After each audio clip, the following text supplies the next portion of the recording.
लोगों की कसरत को देखकर थक न जाना। अल्लाह ताला ने मुझे मुखातिब करके फरमाया, ये वो जबरदस्त पेशगोई है जो उन अयाम में की गई और छाप कर शाये हो गई, और हर मजहब व मिल्लत के लोगों ने इसे पढ़ा।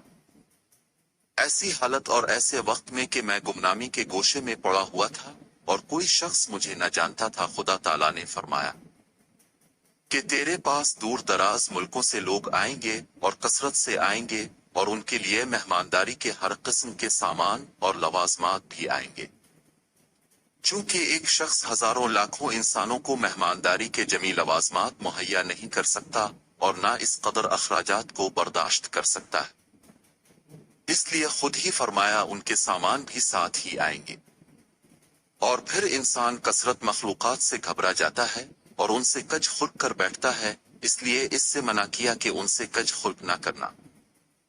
और फिर ये भी फरमाया कि लोगों की कसरत को देखकर थक न जाना। ऐसा ही एक परिंद की मेहमान नवाजी पर एक हकायत है कि एक दरख्त के नीचे एक मुसाफिर को रात आ गई।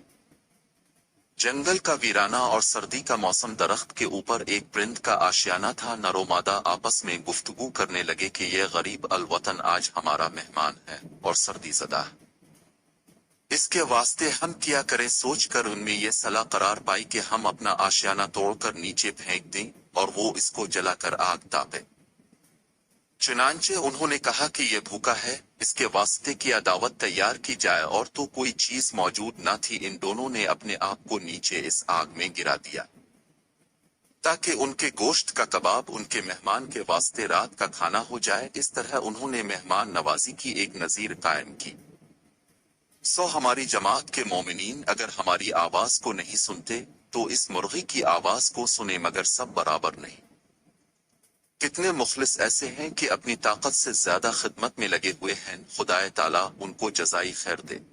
मज़ीद इस्लामिक वाक़यात सुनने और देखने के लिए चैनल को सब्सक्राइब ज़रूर करें और साथ ही बेल आइकन पर क्लिक करें ताकि अगली वीडियो का नोटिफिकेशन बरवक्त मिल सकें। अपनी मनपसंद का टॉपिक सुनने के लिए कमेंट सेक्शन में कमेंट ज़रूर करें और अपनी राय से आगाह करें। YouTube channel message of Islam को विजिट करें, लाइक करें, शेयर करें। मैसेज ऑफ इस्लाम को देखने के लिए शुक्रिया।